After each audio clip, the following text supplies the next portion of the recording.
រឿងមិត្តភក្តិសង្សារខ្ញុំមានរសជាតិផ្អែម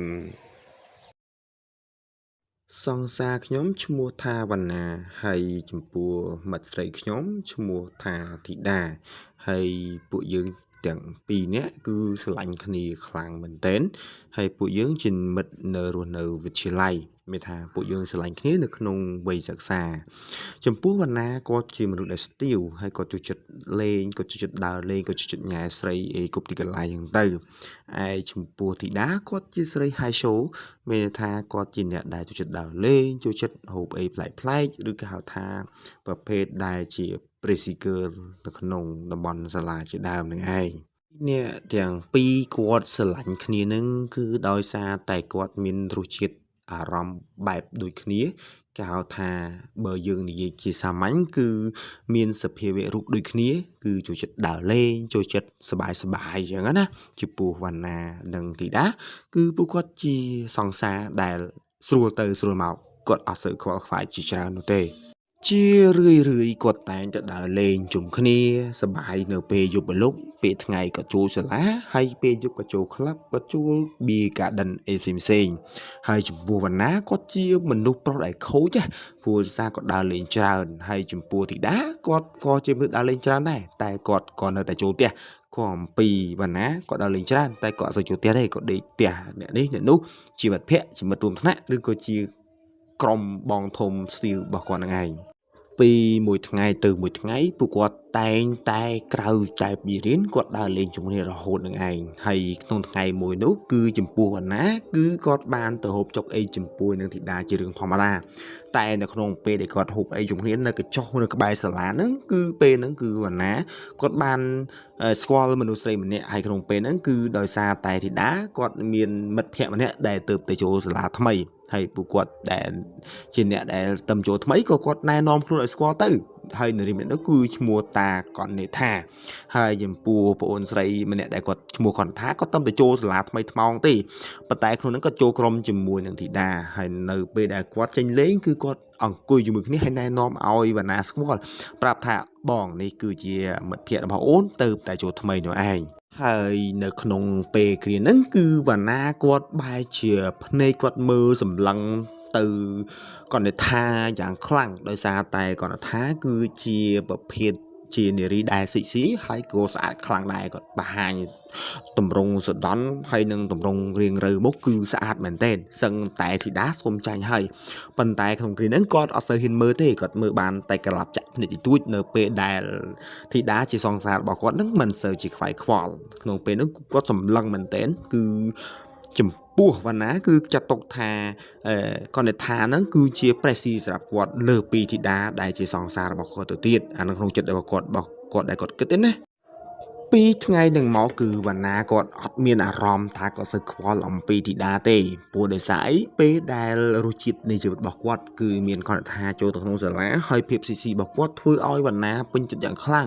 ញីសឹងតែពេលខ្លះហ្នឹងវណ្ណាក៏ដូចថតរូបរបស់កនថាដើម្បីមកមើលពេលយប់ទៅទៀតប៉ុន្តែកនថាគាត់អត់សូវបានចាប់អារម្មណ៍ទេហើយចំពោះធីតាផ្ទាល់ដែលជាសង្សាររបស់វណ្ណាហ្នឹងក៏គាត់អត់សូវបានជាខ្វល់ប្រហែលដែរដោយសារពេលហ្នឹងគឺពួកយើងកំពុងតែវិវត្តនឹងការប្រឡងឆមាសប្រចាំវិទ្យាល័យជាដើមហើយក្នុងពេលនោះគឺវណ្ណាគាត់ខ្នោះខ្នាញ់អាឡ័យនឹកឃើញទៅដល់សពអូសឹងតែឃើញនឹកឃើញតែឈ្មោះកនថាតែប៉ុណ្ណោះដោយសារតែភាពសិចស៊ីរបស់កនថានោះខ្លាំងមែនទែនសម្ពុតក្លេចខើចអាវសិចស៊ីអូមុខរៀងរើអេមអាសែមែនទែនសឹងតែយុវវ័យនៅក្នុងសាលាឬក៏សិស្សក្នុងសាលានោះគឺនឹកឃើញគាត់អូខ្នាញ់មែនទែនហ្មងនៅពេលគ្រាមួយគឺវណ្ណាគាត់បានចេញពីសាលាដោយសារគាត់រៀននៅខាងក្រោមរបស់ធីតាហ្នឹងគាត់បានទៅទទួលមិនថាគាត់ទទួលសង្សាររបស់គាត់ហ្នឹងហើយគាត់ខកលើកទេហើយក៏មានសិខលរហូតមិនដឹងតែគាត់អីនៅក្នុងពេលហ្នឹងក៏គាត់បានចូលទៅក្នុងបន្ទប់បាទរបស់ធីតាតែក្នុងពេលដែលគាត់ចូលទៅដល់ហ្នឹងប្រហែលជាខ្ទង់ម៉ោងជា5ជាងហើយជាម៉ោងដែលគាត់ចេញទៀតក៏ឆ្ងល់ដែរតែហេតុអីបានជាធីតាអត់ទាន់ឃើញខលមកទាន់ឆាត់មកហើយក្នុងពេលហ្នឹងគឺវណ្ណាក៏ចូលទៅមែនតើក៏ចូលទៅក្នុងបន្ទប់របស់ធីតាតែដល់ពេលដែលឃើញគាត់ឃើញឈ្មោះគាត់ថានៅក្នុងបន្ទប់នៅតែឯងហើយក្នុងពេលហ្នឹងគឺហេតុអីបានជាវាអញម៉េចគឺដោយសារវាមិនដឹងជារឿងចៃដន្យឬយ៉ាងណាទេវណ្ណាគាត់ឃើញគាត់ថានឹងកំពុងតែសិចស៊ីមែនទែនគាត់កំពុងតែបង្ហាញអារម្មណ៍តែឯងមិនដឹងតែគាត់និយាយមួយនរណាទេគាត់ឃើញបង្ហាញអារម្មណ៍តែឯងគាត់ឃើញស្អាតហើយក្នុងពេលហ្នឹងគឺពេលដែល វណ្ណាក៏ចូលទៅគាត់ឃើញហ្សឹបហ្នឹងហើយពេលហ្នឹងគឺគាត់នឹងថាគាត់ផ្អើលប៉ុន្តែគាត់អត់ចាប់អារម្មណ៍អីបានដោយសារគាត់ឃើញវណ្ណាទៅតែឯងតែដល់ពេលហ្នឹងគឺគាត់នឹងថាគាត់ថាហ្នឹងហើយបិទទ្វារទៅហើយអត់មានណាមកណាហើយក្នុងពេលហ្នឹងគឺវណ្ណាគាត់ថាអត់ទេនៅតែឯងអញ្ចឹងណាអញ្ចឹងចូលមកហ្នឹងហើយគាត់ថាគាត់ថាចូលមកហើយក្នុងពេលហ្នឹងគឺពួកគាត់សំដែងអារម្មណ៍ស្រាវស្រាញមែនទែនហើយក្នុងពេលហ្នឹងគឺវណ្ណាក៏សារភាពថាខ្ញុំលងអ្នកខ្លាំងណាស់ខ្ញុំឃើញអ្នកសិក្សាស្អាតខ្ញុំស្រឡាញ់មែនទែនហ្មងហើយក្នុងពេលហ្នឹងគាត់ថាគាត់ឆ្លើយថាវ៉ាវអូនក៏ពេញចិត្តដែរដោយសារក្នុងពេលហ្នឹងគឺវាក្តៅឆេវពេកដោយសារអូនមើលរឿងច្រើនបាទមើលរឿងពិសេសណាមើលរឿងខៀវណាពេលហ្នឹងរំជើបរំជួលខ្លាំងមែនទែន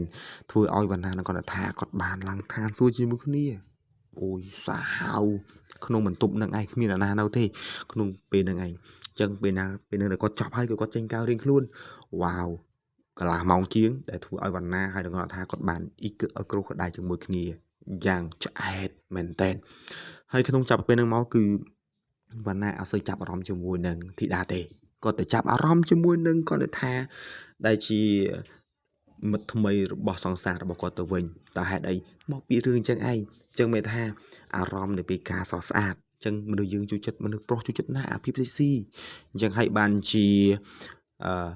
គាត់ថាគាត់បំបែងការអារម្មណ៍ធ្វើឲ្យបណ្ណាគាត់ឈឺមកវិញបាទចំណែកទីដាវិញគឺគាត់អត់យល់ទេអត់ដឹងរឿងអស់គាត់វល់គ្រប់យ៉ាងអត់មានដឹងរឿងអាលីងហ្មងអត់មានដឹងរឿងអាលីងហើយក្នុងគ្រានឹងមកគឺវណ្ណាគាត់បានសំបែកហ្នឹងហើយពីធីតាដោយសារគាត់និយាយថា